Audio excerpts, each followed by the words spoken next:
Bonsoir à tous et bienvenue dans votre journal. Ce soir, la rédaction accueille Moula Issouf Madi, nouveau secrétaire fédéral du PS. Bonsoir. Bonsoir.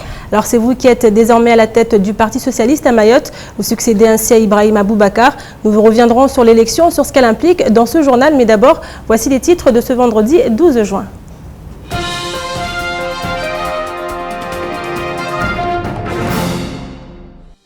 La Colas a entamé ce matin son 10e jour de grève dans l'agitation la plus totale. Entre marche pacifique et colère grandissante, la situation ne s'arrange pas. Une nouvelle réunion a cependant eu lieu dans la journée. Manuel Valls arrive à Mayotte, une visite ministérielle programmée et des plus ficelées. Mais qu'en attend vraiment la population? Le moins que l'on puisse dire, c'est que le pessimisme reste de vigueur. L'association Nooroul Maba met régulièrement en place des événements autour des danses traditionnelles aux vertus favorisant le vivre ensemble. Reportage à la fin de notre édition.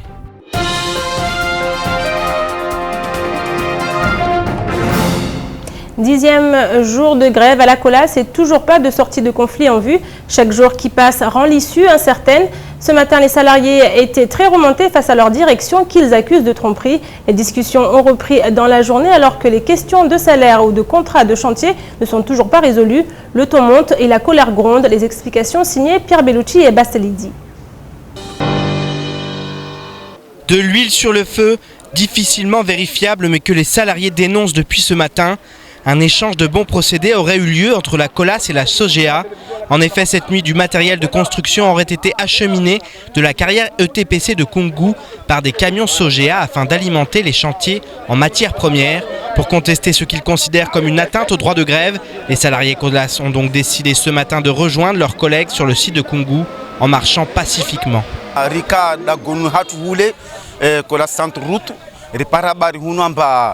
Ari wa bandu ya wantu wa kufanya hazi jena ukwari na makami ya Sogea. Safike wananyatu wari hiru sekuru banu rjava kujua saidia mana wasu wantu wa moja. Risari ke sude. Rikenani ya moja rifanye greve yetu ihiseri pare mavuna. De mana rala wa oho rajabanu ra kujo defende droit zatu. Les salariés sont bien décidés à ne plus rien laisser passer de la part de leurs supérieurs. Ils se disent encore et toujours prêts à continuer le combat jusqu'au bout. Nous, on fait une marche pacifique, on ne dérange personne, on revendique juste ce qui est de droit. On est monté à Koungou tout simplement pour montrer qu'on est encore là et qu'on vit encore et que la grève peut prendre le volume qu'il peut prendre. Mais on est obligé de faire la grève. Au-delà de leur seule personne, nombreux sont les salariés qui luttent pour l'avenir de leurs enfants. Les droits obtenus aujourd'hui serviront aux futures générations de l'île au lagon.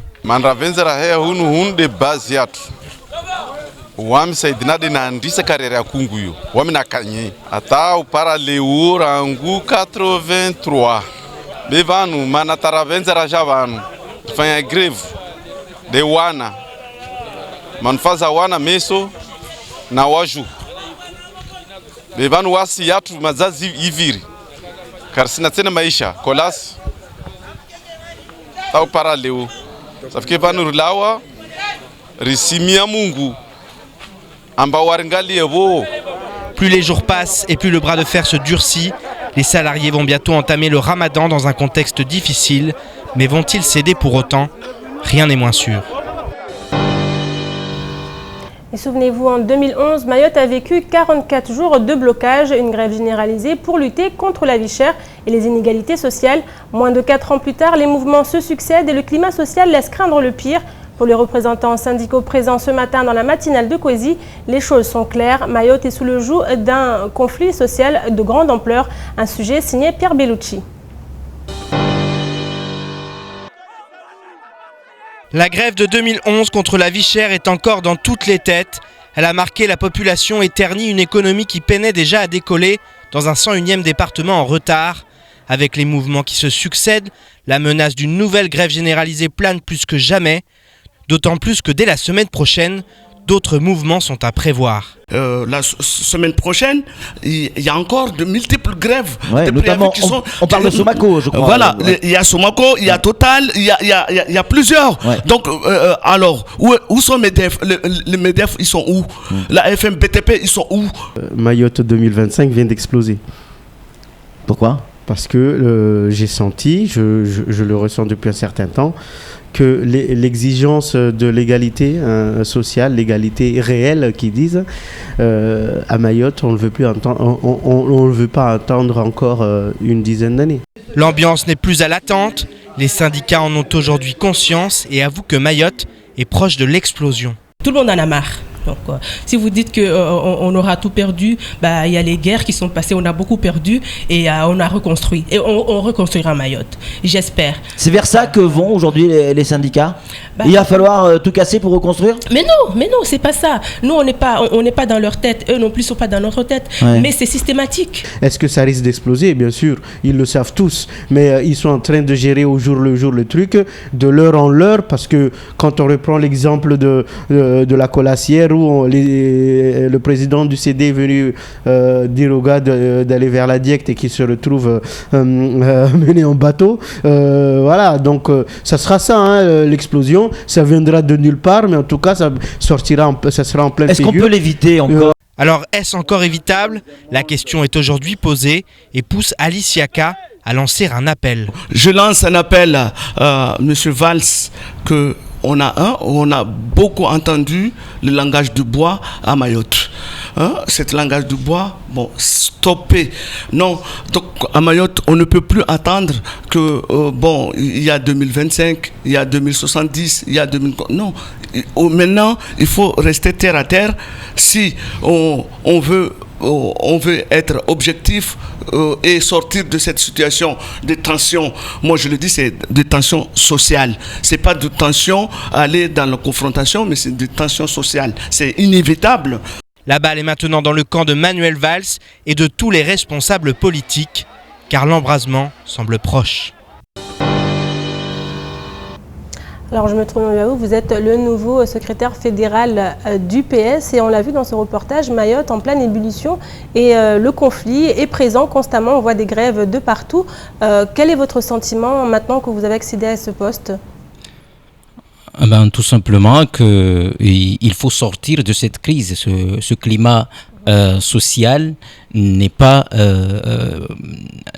adapté à Mayotte. C'est-à-dire, vous l'avez dit tout à l'heure que ça date pas d'aujourd'hui, mais il y avait encore en 2011 une grève encore plus violente, plus tendue que cela. Donc, ce qui veut dire que tout simplement que la droite a semé le vent et la gauche récolte la tempête aujourd'hui. Maintenant, le Manuel Valls va arriver. Et vous pensez que ça va changer quelque chose ? Bien sûr, ça va changer quelque chose. Parce que tout simplement, il est venu pour corriger le document stratégique, la mise en place du document stratégique, corriger le pacte que M. Sarkozy nous a donné, ce pacte où il a défendu ici à Mayotte, en disant que Mayotte sera le pacte, rien que le pacte, tout le pacte.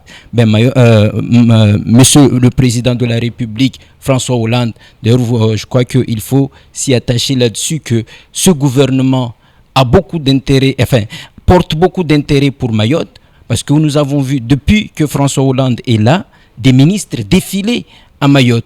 On a vu tout le monde. Pour les Mahorais, ces ministres défilent, mais ça ne change rien. La situation. Ça change quelque chose. Et tout sera...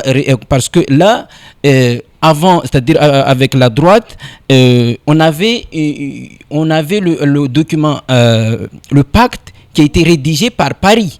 Alors qu'avec le document stratégique que propose la gauche, le document a été rédigé ici à Mayotte. Donc ce document corrige le pacte qui a été rédigé à Paris. Le pacte, vous en parlez, c'est très bien, mais a priori, beaucoup d'élus mahorais ne savent même pas quel est le contenu de ce pacte. Est-ce qu'il n'y a pas un risque que ça revienne à la même chose qu'avec le pacte pour la départementalisation ? Non, beaucoup d'élus ne connaissent pas le pacte parce que le pacte a été rédigé à Paris. Même celui-ci ? Non, celui-ci a été rédigé ici à Mayotte. François Hollande avait mis en place une ligne directrice, mais après, ce sont les élus mahorais, il y a des commissions thématiques qui sont composées pour rédiger ce document. Alors en l'occurrence, vous, dans ce document, quel est l'aspect le plus important qui va être relevé ? Là, déjà pour le climat social, c'est-à-dire étendre à Mayotte le code de travail, par exemple. Ça, c'est parmi des choses qui seront, à mon avis, sera abordées par le Premier ministre. Il y a aussi l'insécurité que Mayotte tout entière pleure parce que partout où on passe, il y a cette insécurité qui frappe partout. Donc, il y a ce problème d'insécurité qui va être sûrement abordé. Et il y a aussi le problème de l'éducation. Le Premier ministre va venir avec quand même Najat Belkacem, le ministre de l'Éducation nationale. Donc, il y a quand même des projets qui vont être mis en place. D'ailleurs, ils vont aller inaugurer une école qui a été financée par l'État. En parlant de ces écoles, justement, on dit souvent que les ministres ne vont voir que les établissements qui vont bien, ils ont des belles routes. Et donc cette école, en l'occurrence, n'est pas forcément le reflet des écoles de Mayotte. Donc est-ce qu'ici, il n'y a pas un décalage entre ce qui est réellement et ce qui va être montré à la ministre ? Les ministres vont voir là où leur budget est parti. Donc, c'est-à-dire dans ces les écoles-là, il y a des budgets des ministres qui sont partis là du budget du gouvernement qui étaient affectés à ces écoles-là. Il y a des projets qui ont été mis en place et que le gouvernement avait financé. Donc, le ministre va contrôler est-ce que le budget a été bien utilisé et utilisé à bon escient. Voilà, c'est ça. Mais je vous rappelle que les écoles, c'est de la compétence des communes, de la mairie, c'est pas de la compétence du gouvernement. Maintenant, le gouvernement apporte son soutien aux communes pour les écoles. Merci beaucoup Moula Issouf Madi. Alors en l'espace de quelques mois justement, nombreux sont les ministres à avoir foulé le sol mahorais. Mais pour beaucoup de Mahorais, les visites se suivent et se ressemblent. Des visites à leur sens trop protocolaires qui ne leur sont pas forcément profitables. Parce qu'une fois les ministres partis, la vie reprend son cours et les problèmes reprennent de plus belle. Alors la visite du Premier ministre Manuel Valls y dérogera-t-elle? Les avis semblent partagés. Des images signées Shakila Issouf et Leslie Vimné. Toute la journée, Bakar, taximan, sillonne les routes de Mamoudzou, des routes qu'il connaît par cœur, nid de poules, absence de trottoir ou encore passage piéton complètement effacé. Alors tous les jours, il espère que des travaux soient réalisés. Sauf qu'à Mayotte, il le sait, il faut souvent attendre l'arrivée d'un président ou d'un ministre pour que ces derniers soient effectués. Premier ministre Ajovani, mavamana watu wafanye jitihadi wamalize premier ministre. Zitambu zinzilo maore mana tambuzilo maore zanyengi karsangala ikote na ikote besingale handani wamina tsobeza bulama mtaksimani na tsobenza harmwe zinzilo harmwe ambutiaji baina ya tsunzu atamajikabo buparuhane mwae utoko wonsi taizi ambutiaji ni zibunguhe. Des embouteillages, des routes en mauvais état avec lesquelles il compose tant bien que mal. Après tout, a-t-il réellement le choix? Les problèmes qui préoccupent les Mahorais semblent aujourd'hui tellement nombreux que de toutes parts les voix s'élèvent, mais a priori personne ne les entend. On essaie de créer des emplois, on essaie de créer des sociétés. Il y a un potentiel énorme sur Mayotte.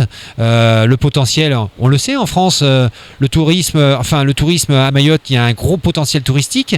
On pourrait créer des emplois. Il y a une création d'emplois très très importante. En France, on a une augmentation du chômage. Qu'est-ce qu'ils attendent le gouvernement pour nous donner des solutions? Surtout, le gros souci, c'est encore, je le dis, cette immigration qui monte. Alors personne ne le dit, il faut pas le dire surtout parce qu'on va passer pour des gens racistes et tout ce qui s'ensuit. Non, il faut le dire, il faut arrêter, stop. On peut pas recevoir toute la misère du monde, on peut pas recevoir la misère des Comoriens, toute la misère des Comoriens. Alors aux Comores, ils le disent, ils sont très contents parce que toute la délinquance vient à Mayotte. Eux là-bas, ils sont tranquilles. Les Mahorais sont donc nombreux à souhaiter le changement. Immigration, insécurité, éducation, égalité sociale ou encore problématique de la vie chère, la liste de leurs doléances est interminable, des vœux pieux qu'ils désespèrent pourtant de voir se réaliser. Ainsi, pour un bon nombre d'entre eux, cette énième visite, quand bien même il s'agirait du Premier ministre, ne changera en rien leur quotidien. Et en parlant de revendications, les élus ne sont pas non plus en reste. Certains ont même des attentes très précises. On a toujours voulu la départementalisation, mais l'État n'était pas obligé de nous les donner. Mais quand il nous a donné, il faut quand même qu'il s'inscrive dans une logique de rattrapage et de convergence. Maintenant, c'est trop tard.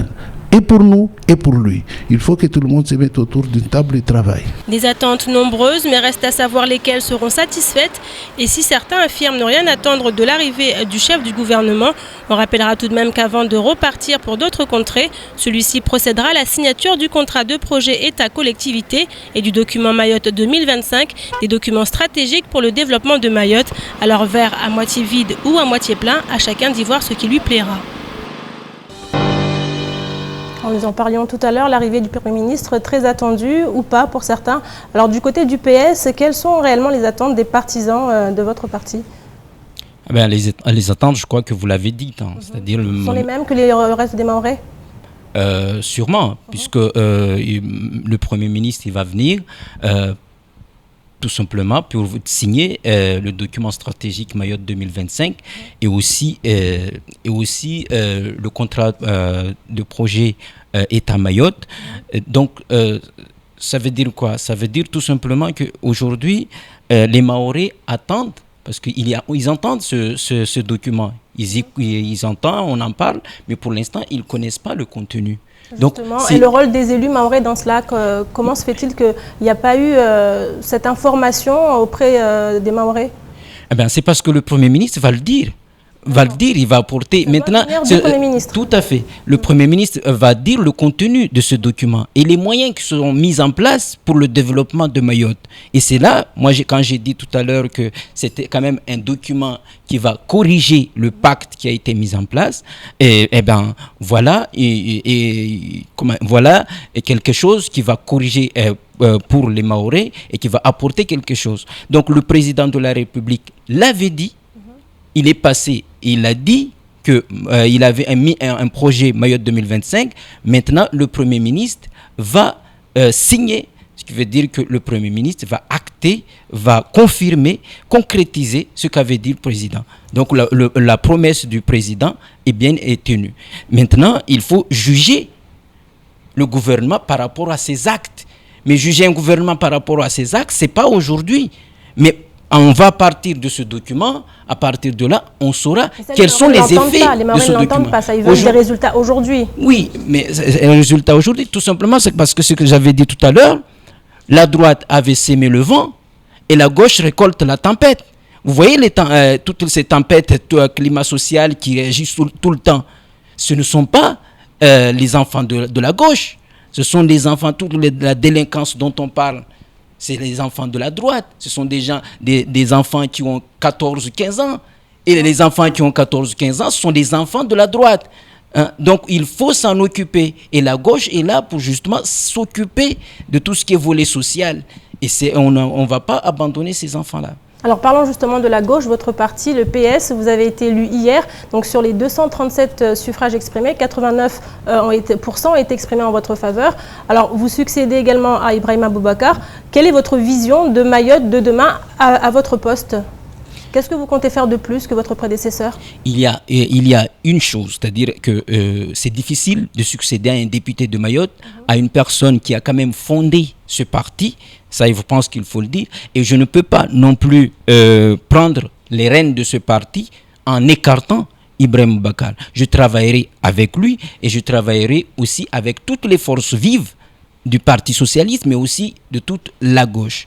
Et je composerai un conseil fédéral qui réfléchira avec moi. Ensemble, nous allons réfléchir sur justement les orientations que nous allons prendre pour Mayotte. Mais vous savez, notre politique se basera justement se calquera sur la politique du gouvernement, du président de la République. Nous allons tout simplement prendre ce document stratégique Mayotte 2025 et le soutenir et le suivre. C'est-à-dire regarder tout ce qui a été dit dedans, des choses qu'il faut améliorer, on les améliorera et on verra à ce que tout ce qui a été dit, tous les finances qui ont été mis là, les moyens financiers qui ont été mis, soient utilisés à bon escient pour Mayotte. Parce que c'est là le problème. Le problème, c'est qu'il y a des financements des fois qui sont alloués, mais que les élus ne mettent pas en place des projets structurants pour qu'on puisse consommer ces subventions. Alors en parlant d'élus, justement, le conseil départemental, on a vu pas d'élus du PS. Comment vous réagissez à ça? Qu'est-ce qui a causé votre échec, notamment, lors de cette élection? Parce qu'on n'a pas été compris. On n'a pas été compris. Et puis au niveau de la... Les Mahorais n'ont pas compris le message du PS? Certains. Sûrement pas dans les cantons, on n'a pas été compris, même s'il y a des gauches qui ont rejoint, des gens de gauche qui ont rejoint la gouvernance de la droite, mais on n'a pas été compris, on n'a pas été convaincu. Mais c'est dans la démocratie, ça se passe comme ça, vous savez. Dans la démocratie, il y a ce qu'on appelle l'alternance. Et moi, je suis très content d'être à ma place, de voir que, voilà, la droite... Est-ce que ce n'est pas un signe fort venant de la population, avec un gouvernement de gauche et maintenant des élus principalement de droite? Vous n'avez pas reçu comme un message fort? Si, c'est un message. Une demande de changement, de renouveau? C'est un message qui demande tout simplement à ce qu'on se pose des questions. Comment faire? Quelle est la politique qu'on a menée qui n'a pas marché? Ça, Mais aujourd'hui, moi je dis, nous sommes dans un état de droit et dans une république où il y a l'alternance. On laisse la droite gouverner, la droite diriger le département, et les Mahorais constateront qu'ils sont en échec, qu'ils ne pourront pas résoudre leurs problèmes. Regardez tout ce climat social, ce mouvement social, ces mouvements sociaux qu'on voit tous les jours. Que font les élus? Que font les élus du département? Eh bien, ils y vont. Ils vont regarder, juste pour leur dire que nous sommes là, on vous voit dans la rue. Mais quelles solutions ils apportent? Rien du tout. Donc, ce qui veut dire tout simplement que c'est une gouvernance... Vous promettez de faire mieux. Bien sûr, mais vous savez... moi, j'ai toujours dit que cette gouvernance-là, c'est une gouvernance où on n'attend rien d'eux. Pourquoi? Parce que nous avons placé un élu, certes, et sage, mais un élu qui ne s'attend pas à ce qu'il soit réélu. Donc, du coup, on n'attend pas à ce qu'il fasse quelque chose. Il est à la retraite. Et donc, il ne faut pas s'attendre à ce qu'il y ait quelque chose qui bouge au Conseil général. Alors, le résultat de l'élection, vous y attendiez, vous, à accéder à ce poste de secrétaire fédéral? Vous savez, quand on a milité dans une formation politique, les gens prennent confiance, les gens commencent à vous connaître et à vous soutenir.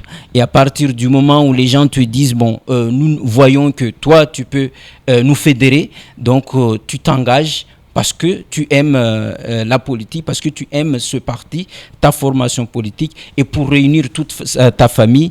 Et je suis très fier d'être là pour justement fédérer tous mes amis, mes camarades socialistes, et aussi réunir toute ma famille socialiste. Merci beaucoup Moulay Issouf Madi. Je rappelle, vous êtes le nouveau secrétaire fédéral du PS. C'est moi. Et la visite ministérielle entraîne beaucoup d'agitation alors que les routes doivent être parfaites pour recevoir le Premier ministre. La course contre la montre entraîne parfois des désagréments. En effet, afin de recouvrir les trous sur la route pour passage de Manuel Valls, des travaux ont été effectués cette nuit entre Doujani et Tsunzu. Problème, un tuyau aurait été bouché, touché et endommagé. Alors, faute de travaux des agents de la SOGEA, depuis ce matin, la circulation s'est faite au ralenti. Reportage à Bassalidi et Pierre Bellucci. Un feu tricolore et une circulation au ralenti toute la journée. Les automobilistes contraints d'emprunter la route allant de Tsunzu à Doujani en ont fait les frais aujourd'hui. Suite à des travaux de dernière minute liés à la venue du Premier ministre, les embouteillages ont été légion. Devant la boulangerie près du stade de Tsunzu 1, la patience des usagers a ainsi été mise à rude épreuve. De quoi énerver les plus pressés. Là, vous voyez, c'est compliqué. Là, on a besoin de faire un petit trajet, on peut même pas bouger. On a l'habitude d'être embouteillé sur Kawani, mais là, sur les grandes routes comme ça, on n'avait pas l'habitude, quoi. Je crois que les travaux doivent se faire la nuit, parce que dans la journée, ça bloque toute l'activité économique, quoi. Au-delà des automobilistes, ce sont les commerçants et les vendeurs de fruits et légumes qui ont connu une baisse significative de fréquentation. Aujourd'hui, c'est pas bien bougé comme des autres jours à cause de travaux. Et en plus, le pire, c'est que nous, on n'était pas prévu qu'il y aura de travaux à faire ici à Tsunzu. Et voilà. Kirovani, magari, embouteillage, tombouel, machaka, on a de moi qui se vani, salade, silo, salade local sila wala makuveti tibole na shirungu tio maton abol mashaka tu ba de zilo va voka vusingo kiro vana na de marke situ wa furuji shihatu zroho galas tamati hal zake ski vavo na marunda na ntongozo pia vana mana kesi vani baska sina hazi yangi na baderifa nyao vavodwa na marunda wani na mana salade nare menkwete vambe kasi buje vana ewa mana kauza shindu vavo no kamba ya mboteji ya nyengi makile wa siria hu traversar wa ipare wadropra magarani jwa hodza beza ngusana be serikali islazimwani yani tunzu ya ina plus nyengi ya hu shindu kamba no watu wafanya mahala kamba no watu wapare waudze maraya wapare waudze biashara bila wasipare gala tabisha yo hangushu sona mari yeto konduzuri hadis. Victimes collatérales de la visite ministérielle, automobilistes et commerçants ont vécu une journée à oublier. De quoi raviver si besoin en était l'attente quant aux éventuelles solutions apportées par Manuel Valls. Je vous propose maintenant de faire un petit tour d'horizon du reste de l'actualité de ce vendredi 12 juin. Dans l'actualité en bref, et c'est présenté par Pierre Bellucci.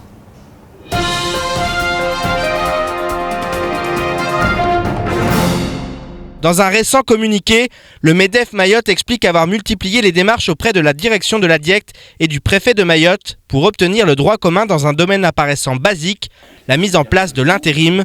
Aujourd'hui, cette législation n'est toujours pas appliquée à Mayotte, une situation contre laquelle s'insurge le syndicat patronal.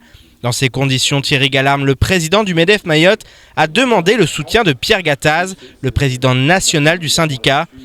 Ce dernier a répondu présent en adressant un courrier au ministre du Travail François Rebsamen afin de le saisir officiellement de cette demande.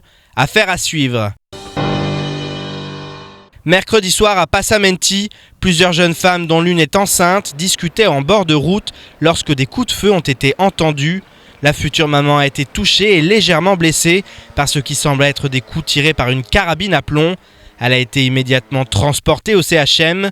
Visiblement sous l'emprise d'alcool, le présumé coupable et ses acolytes semblaient tirer pour s'amuser.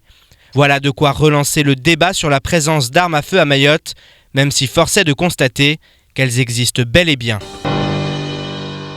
Nous l'avons évoqué précédemment dans notre sujet grève généralisée et c'est désormais officiel. Un préavis de grève illimité à partir de ce lundi 15 juin a été lancé à Total.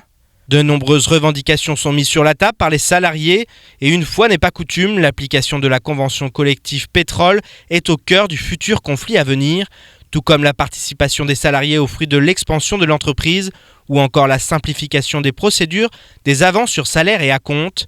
Un nouveau mouvement à l'horizon qui risque fort de plonger un peu plus Mayotte dans une crise sociale de l'acabit de celle amorcée en 2011.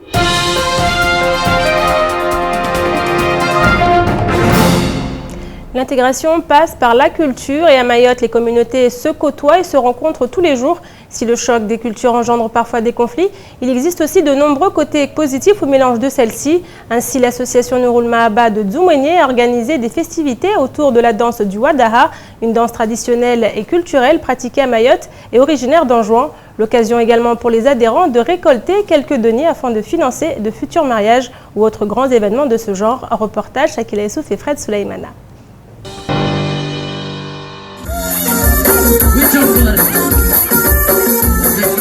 Chino, Mwinti, les femmes dansent en tournant autour du pilon, le fameux pilon utilisé dans les îles des Comores pour écraser le brai de manioc, le manioc séché et plein d'autres aliments. L'événement du jour va servir à récolter des fonds en vue du mariage de l'une des membres de l'association Nurul Mahaba, créée en 2004. Une manière d'en profiter pour pratiquer une activité physique tout en s'amusant entre amis. Comme du tari, comme l'autre là c'est Wadaha, là, celle qu'on joue là, ça s'appelle Wadaha. Après on joue beaucoup de choses là. Mais c'est bon, on joue beaucoup de choses. Après là, on se donne de l'argent. Des trucs comme ça.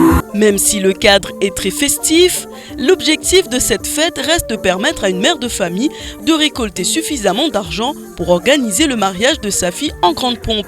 Et bien sûr, toutes les femmes du village y sont conviées car ce sont elles qui prépareront prochainement les bons plats pour accueillir le mari et sa famille. Cette fête représente également un moyen de tisser des liens entre ces mères de famille à la base d'une société matriarcale qui repose beaucoup sur la maman.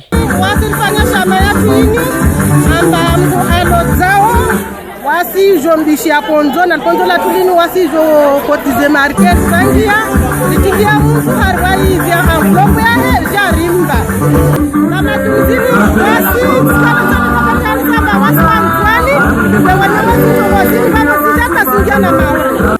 À la fin de la fête, plusieurs centaines d'euros ont été récoltés et l'argent est mis dans une enveloppe afin d'être restitué à la famille organisatrice du Wadaha. L'association Nouroul Mahaba organise chaque année dans le village plusieurs danses traditionnelles en fonction de la demande des membres de l'association, un moyen de ne pas oublier d'où elles viennent et de partager des bons moments avec d'autres femmes mahoraises, une preuve que le vivre ensemble est bel et bien possible à Mayotte. Et nous venons de l'apprendre, la réunion à la Colas est terminée. Les 40 € d'augmentation salariale ont été acceptés pour tous les salariés ainsi que le 13e mois et les tickets à restaurant. Seul problème, les poursuites judiciaires que la direction refuse d'annuler. Le protocole de sortie de crise n'a donc pas été signé et la grève est reconduite. C'est la fin de cette édition. Merci à vous de l'avoir suivi. Dans quelques instants, vous serez en compagnie d'Ornella Perrine pour la météo. Suivra juste après, à 19h35, l'invité du temps de parole. Il s'agit de Rivo Rakotunja Vélo. Il était ce matin au micro de Patrick Millan. Pour ma part, en attendant de vous accueillir lundi pour une nouvelle édition, j'aurai le plaisir de vous retrouver samedi soir et dimanche soir à 19h dans les rendez-vous de l'info. Excellente soirée à vous sur KTV.